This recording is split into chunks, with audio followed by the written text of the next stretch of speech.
I know for the last few videos I haven't done this where I go back into what happened in the game because everything has been so anime original that it was really hard to put directly onto the anime what actually happened in the game in the meantime. But now that we've had a few of those episodes, we can actually see what the showrunners were trying to accomplish with these episodes, and we can actually line that up with what happened in the game. And it has dawned on a lot of people that even though we were at the beginning of Chapter 7, at the end of the last season, which is basically like how Chapter 7 starts, is basically with the end of the Memory Museum, where then Iroha and Yachio, because they're both together at that point, they go around and do stuff. And I've talked about that in another video, but now that we're at this point, we notice this is Chapter 9.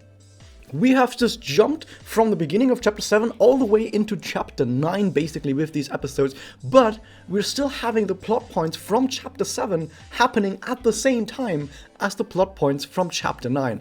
Now, how exactly this works out? Well, since I've already talked a little bit about the first half of Chapter 7 before, where they were trying to basically interrogate some feathers to get information on Magus HQ to find out what happened to Felicia and Sana, and then Felicia and Sana just show up and come back to the team, which was all very anticlimactic and took like a lot of time, a lot of reading time to get there.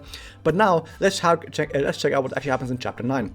Now, since we skipped Chapter 8, I need to just very quickly, in just a second, mention what happened in Chapter 8. The entire city gets attacked by mind-controlled black feathers. Then we defeat the mind-controlled black feathers by defeating the Uwasa that is mind-controlling all of them, which does show up in this episode. We will see that specific Uwasa in this episode, so check out what happens at the end of this. But what also happens in that chapter is that Holy Mami fights Yachio one-on-one, and Yachio wins, and by somehow kicking Holy Mami's ass, she becomes regular Mami again, and she's fine, even though it was said before that you have to like get through to her heart. And that doesn't really happen because the Pulamagi Holy Quintet aren't there. Anyway, all of that aside, the reason why I just brought up that thing about Holy Mami and Pulamagi Holy Quintet is because in the anime, the Holy Mami fight might actually be happening with the Pulamagi Holy Quintet. They might actually be there for that. So after all of that fighting, that's the end of Chapter 8, basically, for most of the characters. That's really just a lot of fighting against mind-controlled enemies and Holy Mami, and then everything is fine. There's just one part at the end of that chapter where Iroha and Sana, they sneak off into the mountains because Iroha is like, there's something in the mountains, I need to go to the mountains, and then she finds the Manen Sakura. She finds the rumor of the Eternal Sakura in the mountains, and she finds Soka and Nemu there, and she finds out, oh, this is the entrance to Magus HQ. And then Yura gets captured, and Sana stays behind and alerts all the other guys to come to this place and enter Magus HQ, and this is how Chapter 9 starts. So Chapter 9 is all about entering and infiltrating the Magus HQ. This is what all of Chapter 9 is about. We're going to infiltrate Magus HQ, which is why this kind of links up to what we've seen in the anime, because this is what we're having in this episode, and the last episode was infiltrating the Magus HQ, okay? Even though how we got here was very different. Point is, though, that we're going to start out now in Chapter 9 with what the game does, where Sana, she infiltrates Hotel Fento because she can be invisible, and she knocks out some black feathers, Ikumi. But we're going to go through this very fast, so if I'm going to brush over a bunch of stuff, then yeah, we're just going to do this fast. She takes some rope, she takes a black feather rope, she disguises, she goes all the way up to the prison where Iroha is being held, and the way they are basically having prisoners being held at that at Fento, because there's also other prisoners, they're basically like taking away their soul gems so they can't transform, and sometimes they'll even take it so far away that they just collapse because 100-meter rule.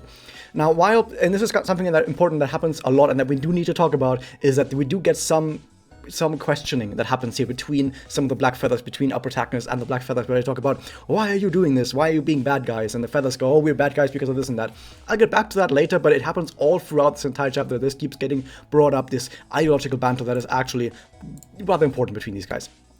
So Sana then busts Iroha out of prison. They attack the prison walls because they want to get out easily. However, they notice that whenever you attack anything, like attack your surroundings, walls, ceiling, floors, or whatever, in Hotel Fainthope, you get attacked back by a Ruma minion. So the entire hotel is protected by Ruma minions that appear whenever you try to attack the hotel itself, which is interesting. And they didn't quite keep this for the anime, but in the anime you notice that there's these big bear guys. They're small bear guys in the game, and you do have to fight them a lot in here. Then Sana and Iroha, they go around looking for Iroha's soul gems. There's some feathers that are fighting with Sana and all that kind of stuff. The feathers are talking about how they want to summon Walpurgisnacht and, or just in general, they talk about the plans of Magus to summon Walpurgisnacht and to somehow feed Eve and do stuff with Eve, and Eve is going to do some cool stuff, but we don't really know exactly what is actually going on. Iroha, however, thinks that Toka and Nemo, they're good guys, so they should get their memories back, and once they get the memories back, they're going to be fine. Something similar happened in the anime as well, which is Iroha saying, oh, they would never do that. Nemo probably would never do that, but Toka, so yeah, they're fighting some feathers. There's also a lot of fighting against feathers that happens all over this place. Iroha shouts at them for a little bit. And then Kyoko suddenly appears and helps out Sana a bit, because Kyoko has been infiltrating the feathers, which also is something that she did in the anime that sort of just happened. And what the feathers do at this point, however, is they make Iroha basically fall unconscious by separating her soul gem, like, across this 100-meter gap, so Iroha falls unconscious, and then they just suddenly have Iroha again. They, like, take her away, and Sana and Kyoko are like, oh no, they have Iroha. Not quite sure how exactly this works, because they were, like, carrying her out or something, or, like, having her right next to her, and then suddenly the feathers have them. But that's just something you have to deal with when you have like this visual novel style sort of story where you don't really see characters actually doing something. You only see characters really talking about stuff. And I want to be honest here, if I was actually writing a story myself, I would actually write the same way. I would actually not write prose, which is prose is where you really write down, and this character does that and that and that, and this character says that. But this is more like a sort of theater style sort of text where you really just have characters talking. And if I were to write a story, I probably would actually also use this theater style. But there's ways of making that work. There are ways of making that work. I have my Faust right over there, which really does make it work. I don't think they're doing this style that well, but moving on. I keep getting caught up on small stuff. Doing all of this, Team Kamore, like Kaede, Momoko, and Rina, as well as the rest of Team Mikazuki, which is Yachio, Felicia, and Tsuruno. Tsuruno is fine again after Chapter 7. That was a long time ago in the game at this point. As well as Kanagi, who hasn't been in the anime yet, arrive at Hotel Faint Hope because they had this tip from Sana on how to get there through the Man and Sakura rumor. And they also talk about, oh, there's something going on in Hotel Faint Hope, which is if you're inside Hotel Faint Hope, like your magic is being dampened, like you cannot use telepathy, for example, and you cannot sense magic that easily. Like there's some magic dampening going on, which is just to like slow down intruders basically. And they fight some feathers because of course they do. They decide that, however, that they need to interrogate some feathers because maybe some feathers they can be talked to, can be reasoned with, and that is a good assumption to make that maybe some of them you can reason with. However, they also say that in this hotel are they really dedicated feathers because in Chapter 8, like I said, there were a whole bunch of mind-controlled black feathers that attacked the city. So after that, you would think that maybe the black feathers would go, they just mind-controlled all my friends and made them into mindless zombies to attack everyone and kill everyone in the city. Maybe Magus aren't the good guys. But they basically say that, well, everyone in Hotel Faint Hope right now are all the feathers that don't really care about that and that are so dedicated to the cause that they don't care that they all got turned into zombies for a chapter. So they still decide to see if they can reason with someone. They enter Hotel Faint Hope, they fight more feathers, they try to talk to some of them, and they find Ikumi, basically. They find this feather, Ikumi, this is one that started out earlier and she's going to become important later. She's a playable character as well in the game. Ikumi, she also was in the anime, had a little bit of a cameo where we just saw her pink hair at some point. And here's the important part. This is basically the most important part of all of Chapter 9 that I'm going to talk about right now, and it's going to take up a whole bunch of time, but here's the important part. They talk to this feather, and they're like, why are you doing this? Why not stop helping Magus?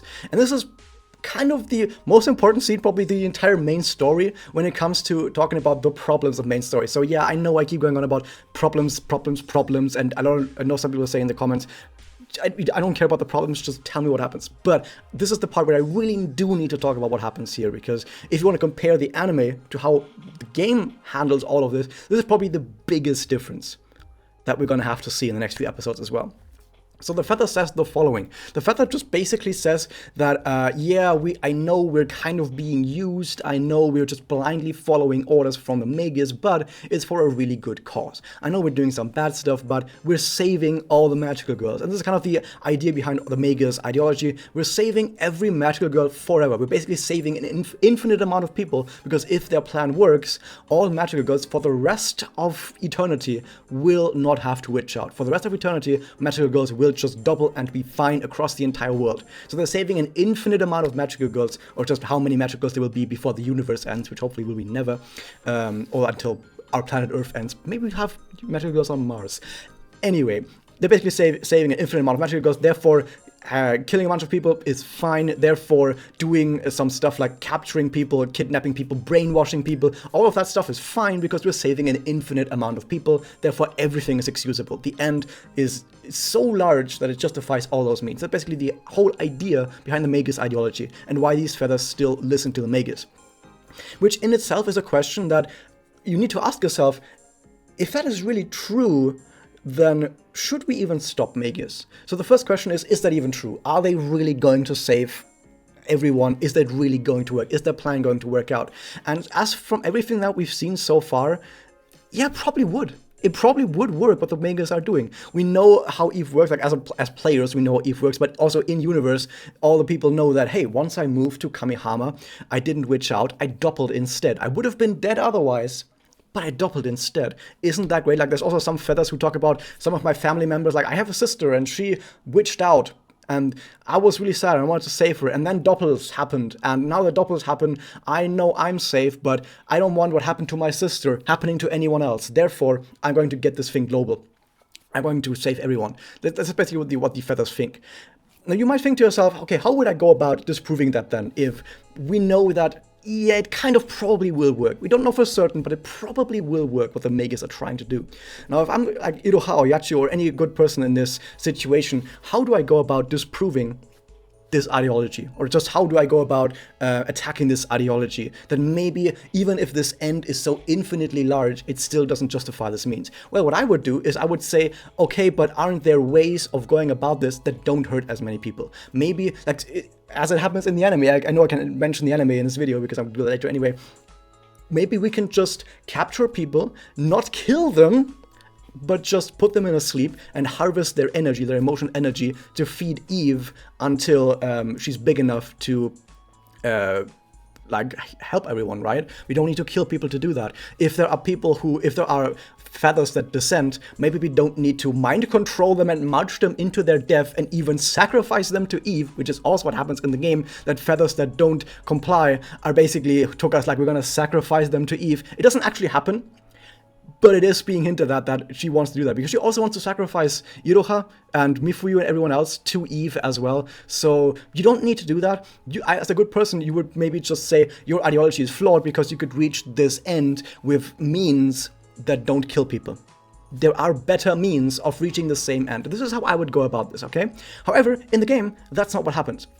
In the game, the counter evidence, or the counter ideology, basically, that opposes the Magus ideology that the team of Yachio brings forth, is they're basically saying, first off, they're hinting at it might not work, which they don't have any evidence for that it might not work. I know there's no evidence that it will work, but since we know that doppels are real, and we know that Eve is doing all the doppels, at least it's more likely that it works than that it doesn't work. So even though we can't say for certain, it's still more realistic that it does work. Also, and secondly, they say, yeah, but you're just blindly following orders. You're doing bad things based on what someone has told you blindly without questioning it, and that's bad. And I agree, that is a bad thing to do. But at the same time, it's still more likely that it will work. It's still more likely that you're saving an infinite amount of people than it is that what you're doing is actually not going to work out. So that's still not good enough of a counter argument, in my opinion. And also, doppels don't have side effects in the game. I know people always bring up the archive, but in the archive it says, or like in the doppel descriptions, it says that this rumor does bad things to you. Yeah, but that's not what happens in the story. The descriptions of the doppels never actually apply to the story. Iroha had doppels, and none of what is written in Iroha's doppel description actually happens in the story. It just doesn't happen. So therefore, the doppel descriptions, they might sound like they're a side effect, but they don't happen in the story, and therefore they're not really canon to the story. So in the story, doppels don't really have side effects. There are basically no side effects to the doppels in the main story as we know of. They basically forgot to actually establish that, but they did establish it in the anime. So it seems like doppels are just fine. There's nothing bad about doppling. It should just work. However, Team Yachio then keeps going on about, oh, you should not follow orders. You should basically shape your own future. Don't just take someone else's dream and blindly fulfill that and give up your own future. No, instead, make your own future. Make your own future with the help of your friends. But here's the thing.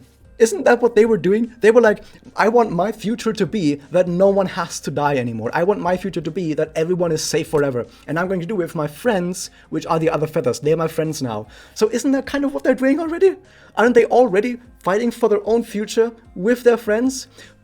I don't see the counter argument in here exactly, but somehow this convinces Ikumi. Ikumi at this point just goes, oh yeah, you're right, I guess I shouldn't have done this, I'm on your side now. And this is the deepest this entire discussion ever gets. You might be thinking, oh, but sure, certainly certainly this is kind of like a Madoka spin-off, and in a Madoka spin-off maybe I would assume there would be some deeper ideological or philosophical conversation being brought to light here. I'm not talking about doing it as well as Pulamagi Madoka Magica did, but at least something.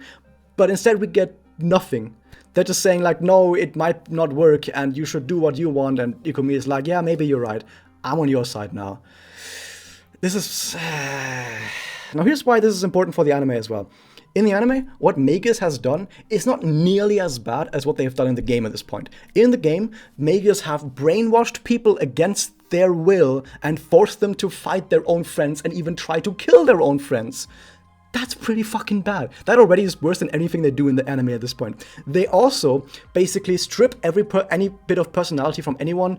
That's a better word of this, like dissolution of personality or whatever. Basically what they're doing is, if you're part of Magus and the wings of Magus, you are not allowed to use your own magic. You're not allowed to use your own weapons. You have to only use these like predetermined weapons. They have like either some black swords or some black chains or whatever, so that no one else knows who you are. Like, it's really very important to keep your identity. But in the anime, everyone is still allowed to have their own magical girl outfit. They're still allowed to have their own magical girl weapons that they would otherwise use. They're still allowed to use their own magical girl abilities, while in the game, basically all the personality is stripped from them. And that is a very effective tool that Colts, for example, would use, or that the army would use, to make people more likely to follow orders. You remove all their personality, you restrict them from having a personality, and that makes for people that are way more likely to follow orders, which is why this is a pretty bad thing. But in the anime, apart from wearing a robe, they can do whatever the fuck they want, and I think that's pretty good.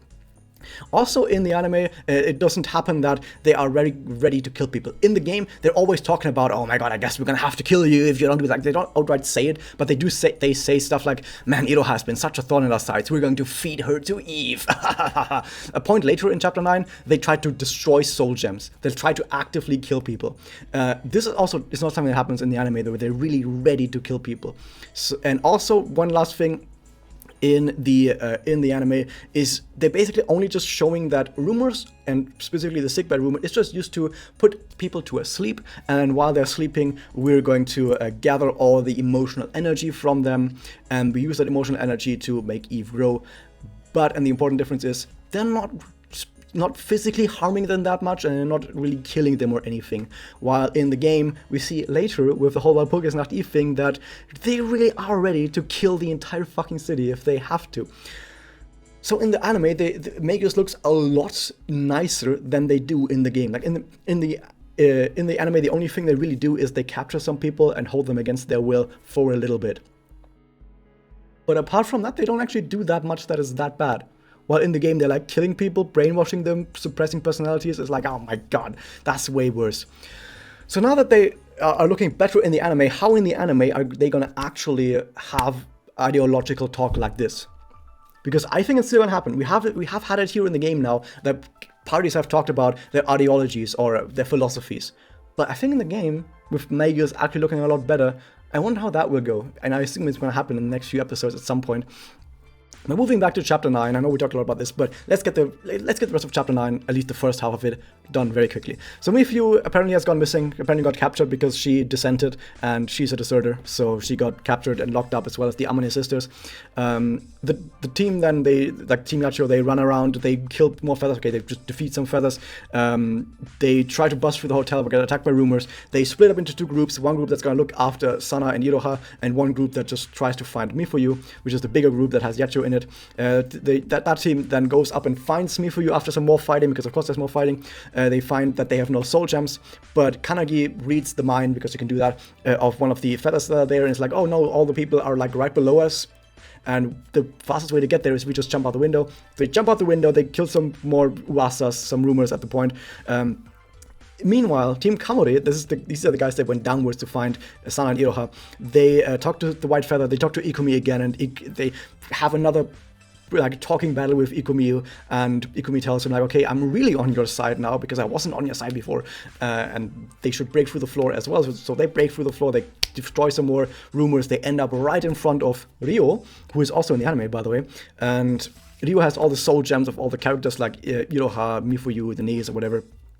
They fight a bit more. Meanwhile, outside Team Yachio, they since now Mifuyu and the Nis, they brought them with them, like jumped out the window while carrying these guys. I don't know. They're now closer to the Soul Gem, so they wake up again and they're like, oh man, we've been such idiots, but we're on your side now. So Mifuyu and the Nis formally join the good guys, and they run back inside into the basement, not the basement, like the ground floor, where apparently all the soul gems are, where Ryo is as well. And at this point, basically everyone meets up again. There's another section with Sana following after Iroha and Iroha talking about feathers, but it's just a rehash of everything we've seen so far, and it goes for like half an hour.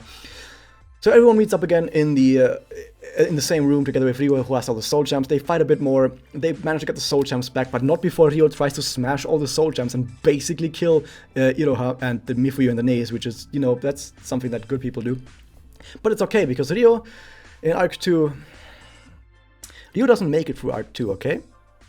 I know some people say, oh, she had it coming, and with some people, I mean, no one said that, because she had a really sad death in Arc 2, but if you want to talk about karmic justice, she did try to kill everyone at this point. And then in Arc 2, she gets killed herself, even though even though she was fighting for the good guys, it's still sad that it happened, and I think it's still good that we finally had some characters biting the dust, because no one dies in Arc 1, but at the same time, I think some karmic justice was dealt that day. I think some karmic justice was done. Yeah, I do like Ryo. I actually do like Ryo. Okay, don't try to cancel me now in the comments for hating on Ryo, but you know, karmic burden, karmic justice, you know. Anyway, so after they recovered the soul gems, everyone is there and it's like, oh man, it's nice that we're together again, but what the fuck do we actually do now? So they figure out that maybe they should try and get to Magus, who are apparently in the underground chapel, and the way to the underground chapel has been blocked, and they need to break through some stuff to get to the underground chapel. They do that, but once they do, they awaken the security system again, and they get attacked by this big bear general guy who blows them all away because they didn't shove it in far enough, and by blowing them all away, they get split up.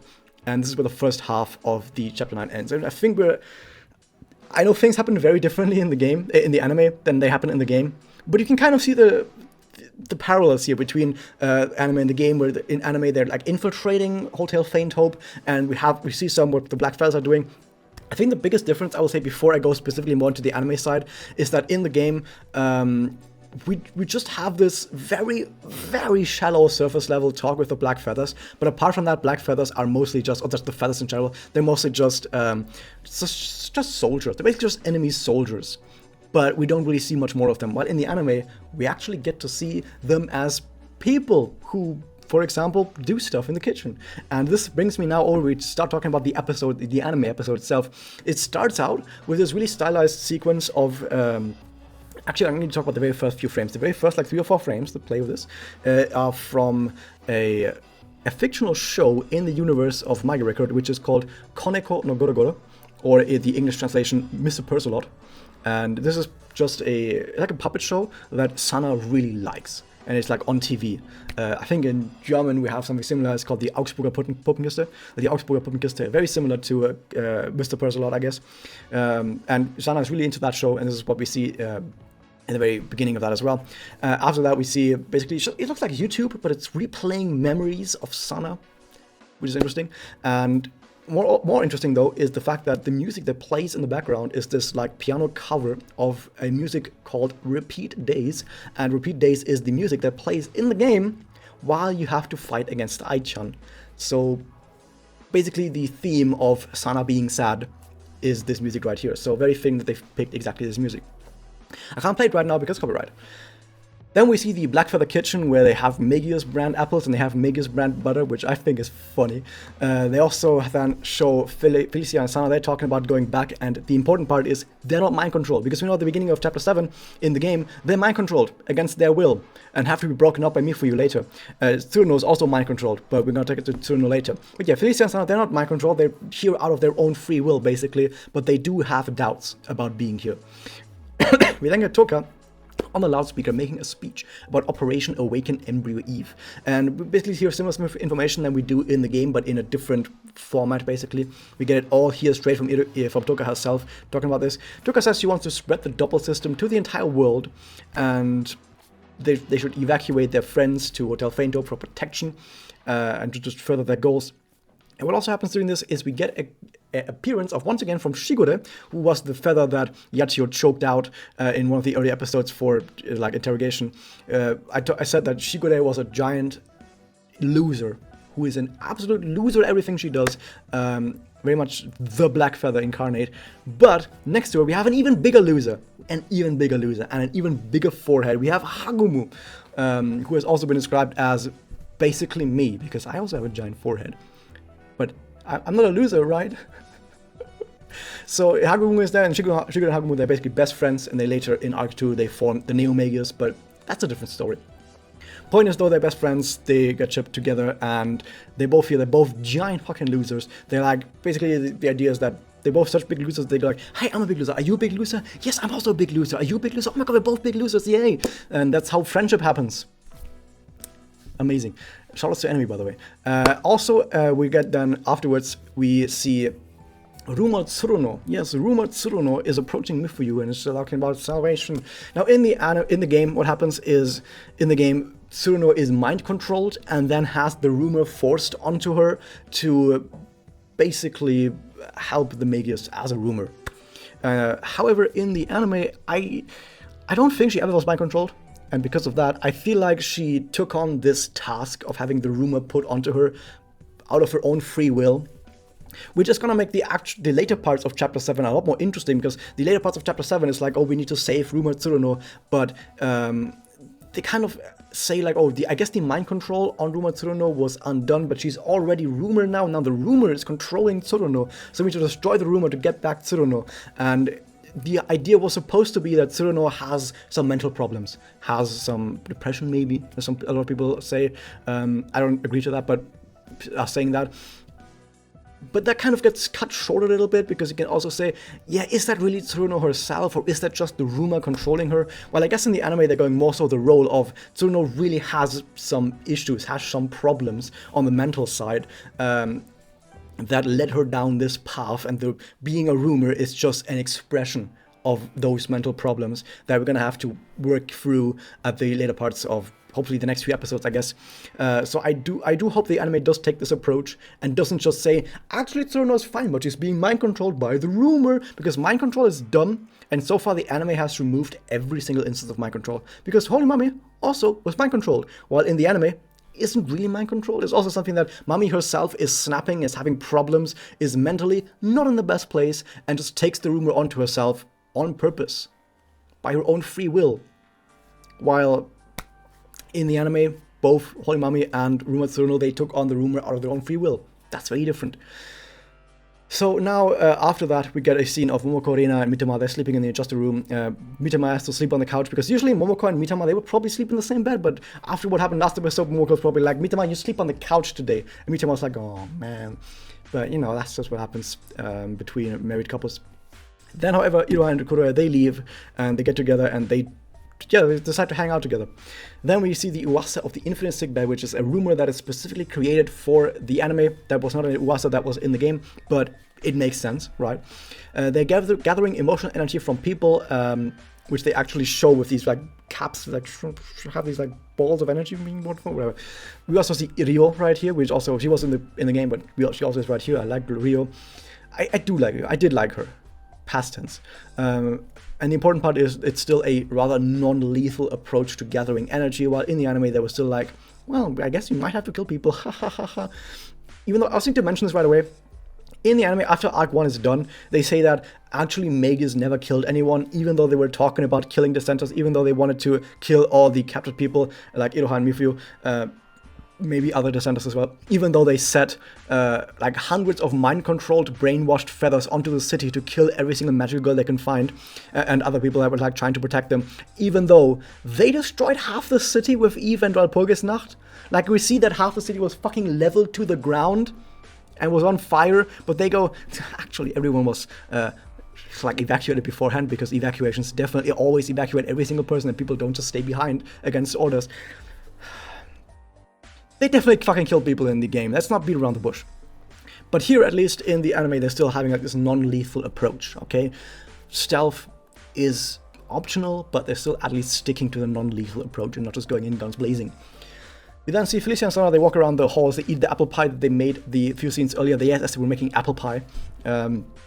But they literally run into Kyoko, who is stealing grief seeds. Kyoko in the game also kind of mentioned for just one sentence that she was looking for grief seeds, so I guess she was also trying to steal some grief seeds, so it kind of links up as well. So yeah, they bump into each other and they run away together from the worker bears. And here's an interesting bit: Sana entangles one of the bears with a chain. Now we know from the episode, like 2 episodes before that, in the Mind Palace, basically the dream world of Iroha, where we saw the dream version of Sana fighting against this like weird dream witch. And Sana also entangled the witch in that sense, or like blocked it or whatever, and then had some chains coming out of it. The chains from Dream Sana have been missing something that we now see, because at the end of this this pendulum blade at the end of the chain from the real Sana. And the reason why this is important is because Sana doesn't know something very important about Sana, but we know that about Sana because we play the game. And the important part about Sana is that she's really into medieval torture. She really likes medieval torture. In the game, there's also the Christmas event. During the Christmas event, they all get gifted gifts that they really wanted. They all get presents that they wished for, that they really wanted. And Sana wishes for a book about medieval torture techniques. She's like, oh man, I really wanted this. Sana really is into torture, right? And all of her weapons that she shoots from her shield are all torture weapons. She shoots like spiky balls or whatever. Her Magia is called Foltergefängnis, which is German for torture prisons, which just tortures all the enemies with like torture tools shooting out of the walls or whatever. Her Doppel is all about being a torture chair that uses torture tools to once again torture enemies and sprays blood all over the place. So Sana is pretty fucking hardcore. And the pendulum blade is another one of those things where apparently there was this torture that was fictional and made up. But this fictional made up torture is like this pendulum swinging across someone lying on the ground that would like slowly lower and then slice the person apart. Like this fictional was made up, but a lot of people have seen probably something like this from anime or just stories in general. But yeah, so real Sana has this pendulum blade because she likes torture, but of course Dream Sana didn't have this because Iroha doesn't know that about Sana, that she's really into torture. They then also, afterwards, moving on with what happens, they jump down into the witch train and escape at that point. Yachu meanwhile finishes killing some witches. It's the same witches I talked about last episode, so nothing special there. However, the nays are gone, but she finds one of the Magus symbols, which she'll use later on to tune into one of the broadcasts. We then get back to the witch train, where they find out about the witch farm, so just reiterating some information. There is some parts of this episode where they're just reiterating information that we already know, but it's fine. It's one of the slower episodes, but that's, like I said, it's totally fine. I don't have much problems with that. Then Toga gives a speech with the Magus symbols where she says, we're going to gather up all the witches, we're going to awaken this artificial witch Eve, even though we know it's not an artificial witch, it's a pseudo-witch. They also want to fatten Eve and basically spread the double system to the entire world by doing that. Then the witch train that they're on arrives at Eve. We see Eve eating some witches, which is weird. We also see a bunch of feathers. They swear loyalty to the Magus in front of this empty cage. And this is the cage that we saw earlier in the game. But in the game there was this big bear inside it, but I guess they're not doing that for the anime, but they still have this big cage because they've shown in other shots that we had these cages swinging around with like bears inside them. So this is just where the bears are hanging out, I guess. And here's the important part. This is the most important part about this entire goddamn fucking episode. We see a shot of Alina, and she's lying there and she's reading magical Kirin manga. And she's looking at this Magus symbol all wistfully and thinking about stuff. And here's the reason why this is important. Because in the game story, Alina is in love with Karin so much. Okay, shipping goggles aside, okay? Karin is probably the only person that Alina really thinks about, like, as an actual human being. Everyone else to Alina is basically just some fucking guy and doesn't really care about any one of them. The only person that Alina, aside from Karin, really cares about to some degree is Mifuyu, but Mifuyu to Alina is just an art object. Mifuyu thinks, Alina thinks Mifuyu is goddamn hot, and she wants to draw her. But that's it. She doesn't actually think about Mifuyu as a person, she's just like, oh man, she's hot. And that's the end of everything that Alina thinks about Mifuyu. But Karen is actually like a human being to Alina, like the only person that Alina really treats like a human being. Point is that Magical Kirin is this fictional manga chain in Magia Record, which is the manga that Karen loves to read, which is about this thief that has magical powers that goes around and steals magical artifact. Isn't it like the anime about Jeanne kind of thing? It's called Jeanne the Kamikaze Dieb in German, which is weird because the German title for that is Jeanne the Kamikaze Thief.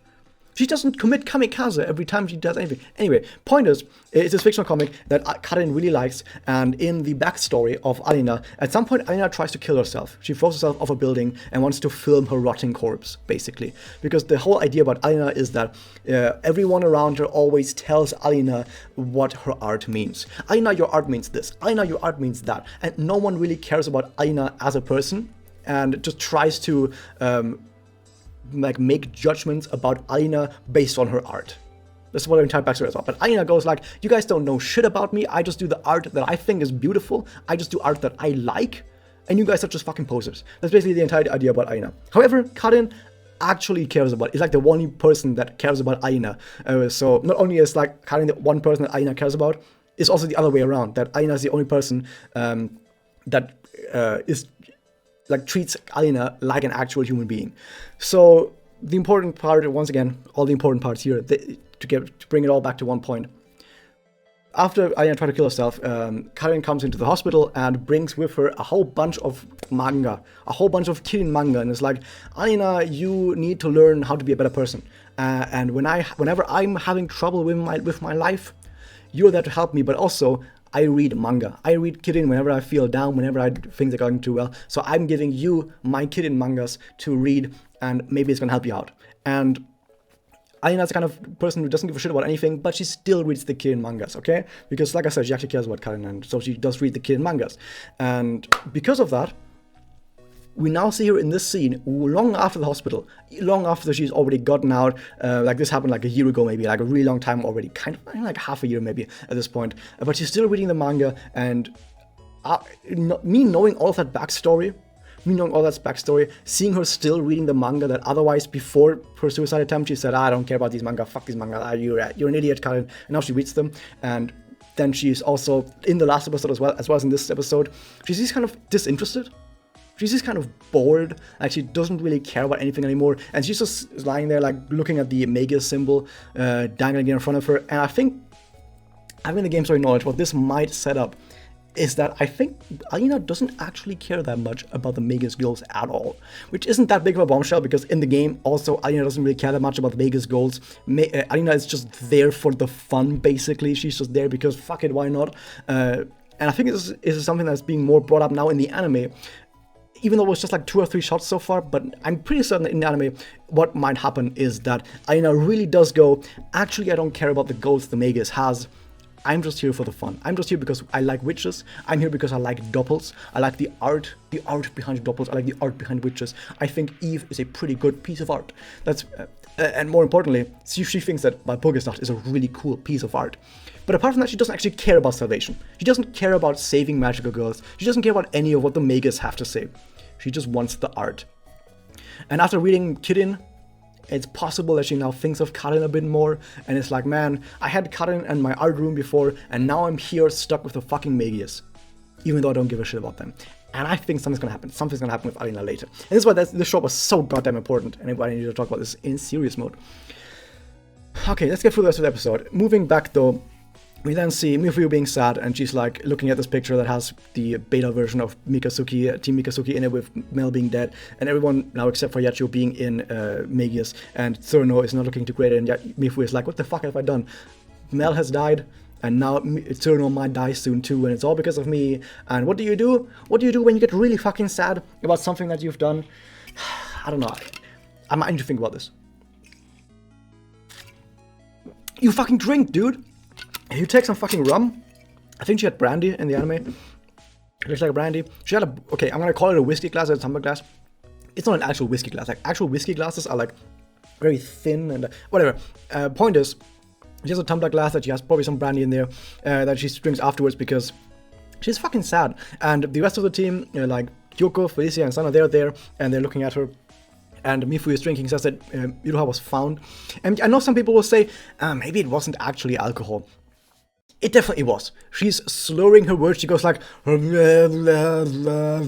while also like shuffling around weirdly in her seat and being like, I don't know what's going on. She's definitely fucking drunk in this scene. Or at least tipsy. Maybe she's not full on drunk, but she's at least tipsy. She's definitely drinking alcohol. And you can't convince me any other way. There's no way.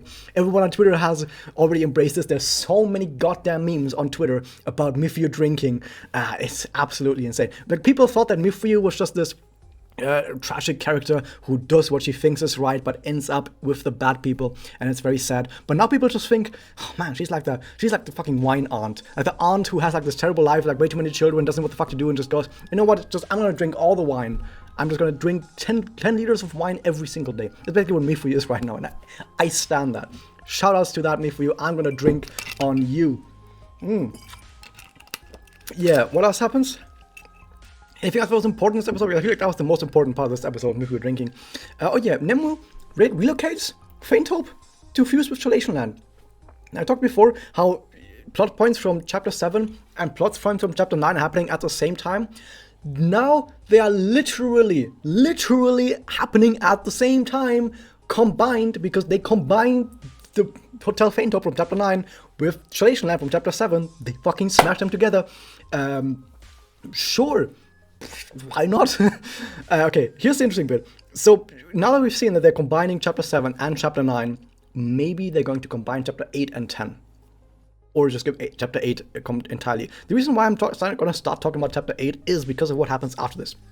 But first off, after this relocation, we see that some feathers, after hearing what Toka has said about gathering all these witches, some feathers try to run away, they get captured, and then Toka is like, no, put them away, I might have use for them. And this is why I think Chapter 8 and 10 might happen at the same time, because in Chapter 8, some feathers get brainwashed against their will to attack other people. They get basically made into zombies. And I think that's what Toka might be talking about here. She might be trying to basically brainwash these dissenters into following her anyway. I think that's what might happen to them. What might also happen to them is that they get fed to Eve, because we talked about earlier how, for example, Iroha and Mifuyu, they were supposed to get fed to Eve to make her bigger. I don't think it's that likely that this happens in the anime. The main reason why I don't think it's going to happen is because they already have so many witches, so many farmed witches, as well as the witches that are coming from the surrounding area now. They also have Walpurgisnacht, and they're saying this is now enough energy. I don't think they need more energy from these girls. But also, on top of that, Toka says that even the people that aren't listening to me, even the people that aren't willing to help me, I'm going to save them. And I think if she says that, she's not then going to turn around, well, I said I'm going to save them, but I'm going to fucking kill them anyway. I feel like that... I mean, Toka doesn't always make sense, but if she says, even the people that don't want to help me, that don't want to follow me, I'm going to save them anyway against their will, I think she's not going to kill them. I think she's more likely to turn them into brainless zombies for just a little bit, just for a day, right? And it would make sense, like in Chapter 10, Eve attacks the city while Walpurgisnacht attacks the city. Why not have the feathers attack the city at the same time? That would make Chapter 10 a lot more spicy if at the same time mind-controlled brainless zombie feathers attack the city as well. So I think that might be what's happening, and it's setting that up right here. Afterwards, we then see some witches appear all over Kamehama. You might be thinking to yourself, oh man, Raz, can you tell me what all these witches are? You've been talking about all these witch designs beforehand in these other episodes. Surely you can tell me what these designs are. No, I can't. Because these are all original witches. Every single one of these witches, as far as I know, is original, and we don't know anything about any of these witches. So I don't need to show you guys anything. We then see that Iroha says that OG, the original Toka and Nemu, they would not do this. But the OG Toka was already an asshole, so yeah, I can see this happening. But Nemu definitely was a good person. I think I really have to say at this point, I really like it, I love it actually, that the anime is not painting Nemu as Hitler's right-hand man. Because this is basically what she was in the game. In the game, Toka was like, let's kill people, let's do all this evil shit, we're gonna kill thousands of people. And Nemu was just like, okay, boss, let's do it, yay! Like, she was just the yes man for Toka, and I didn't like that at all. Because even if you look at her backstory, which happens at the same time as chapter, like, 2 or 3 of the main story, we see Nemu, like, after the Magus has been formed. And she's a very good person. She like knows all the Black Feathers, maybe not by name, but she's like, hey, I remember you. You're that person from back there. And they're like, oh man. And she like gets to talk to Black Feathers. She gives some awards out. She's like, hey, wanna hang out? She hangs out with some of the Black Feathers and White Feathers. She helps them out in battle. She's like a pretty good person, right? She's very obviously in over her head, because she's still just a little kid who isn't used to hanging out with people, but still, she's still a very good person. And then you see her in main story, like 3 chapters later or 4 chapters later, where she's just like, yes, Toka, we're going to kill millions of people, ha ha ha ha ha ha ha, and you can do nothing about that. All your friends have been brainwashed by me. Ha, ha, ha, ha. Why the fuck are you doing this main story? What the fuck? But at least now in the anime, Nemu opposes Toka, and you don't know how big of a deal that is, because Nemu is way more powerful than Toka. Toka is like, I have parasols and umbrellas, and I have infinite energy, but Nemu can create anything. Nemu literally has the godlike power of creation. That's pretty darn powerful. The only downside to Nemu is that she's dying soon, which is sad. But I do like that Nemu is now opposing Toka. That's really important. Then, however, we see that Koro and Iroha, they're still walking around and they're talking about how they're going to have to defeat all these witches. They're going to stop Nemu and Toka, and they run into the entrance hall because they want to get out to where Trollation Land is now.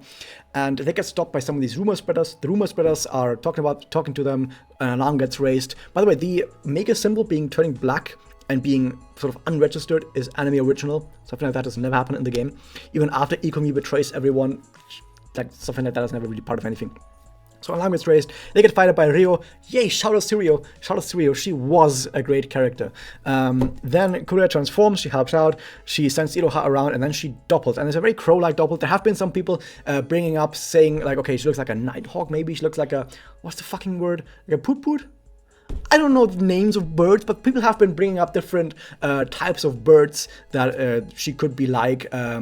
But Nighthawk is the only name that I still remember, because it's the only name that was like recognizable. But yeah, people can look up what her doppel really looked like. And that's when the episode ends. However, post-credits we see a scene of Homura's room. And this is really just Homura's room. There's not really that much to talk about here, because this is really just Homura's stuff. I didn't recognize anything that was like original to Magia Record or specifically new to this place. It's really just pictures that were in Homura's room from Pulamagi Madoka Maika, copy-pasted into here. For example, we have the Hexeneimer lines. So the Hexeneimer lines is on the top left. It's a text from Faust, which happens during the Blocksberg. Where's on Blocksberg? During Walpurgisnacht. Walpurgisnacht is actually like a day that happens in, or like a night that happens in Faust. Anyway, point is, that's here as well, some info on some other girls, info on some witches. Just, like I said, stuff from her regular room. We see the pendulum in the middle, and the pendulum is slightly different. The pendulum in the middle has additionally a motif of a lizard on it. And some people have said, oh, the lizard, that means Akuma Homura. Yeah, I know the lizard is seen often in tandem with Akuma Homura, but at the same time, the lizard was also being used symbolically for Homura even before she was Akuma Homura. Like when she first transforms into a witch in Rebellion, we already see a lizard representing Homura. So just in general, a lizard just represents Homura. Not specifically Akuma Homura, just Homura in general is being represented by the lizard, or more specifically the salamander, because the salamander is someone who walks through the fire. Point is, it's just Homura's room, okay? There's not really that much there. People think I'm gonna talk about half an hour about the stuff in this scene. No. Then, the last thing we see is the top of Faintop. And I was telling you guys towards the beginning of this, we're gonna see the flower speaker, Uwasa that mind controlled all the black feathers. That's it at the top there. This big dish looking thing, looks like a gramophone, with like the microphones pointed at it. That looks very much like the flower speaker Uwasa, which is the Uwasa that mind controlled all the feathers in chapter 8. So if they're gonna combine chapter 8 and 10, this right here will probably turn into the Uwasa that actually controls all the black feathers. However, at the same time, this is also being used as the signal emitter that gets all the witches and Walpurgisnacht over to their base, basically. So it's doing a 2-in-1 thing. And they're also talking about gathering all the witches, gathering Walpurgisnacht, and that's where the episode actually ends, with the end card being of Ashley Taylor, who has no relevance to the main story. So this was easily probably my longest my longest difference, 53 minutes, Jesus Christ, of all of this, but this is also probably the most important one because I talked about the most important aspects of the game versus the most important aspects of the anime. So forgive me for making it this long, but this was really goddamn fucking important. Easily probably the most important differences video that I'm gonna make probably the entire thing. I know the webcam is a bit choppy, but I said this at the beginning of my last video. I'm gonna get a new webcam very soon, probably before the next video you see, probably. So hopefully that will help out because this webcam is getting really bad. This webcam is almost dead. But that was that. Hope you guys enjoyed this. Hit that subscribe button, ring the bell, and I'll see you guys next time.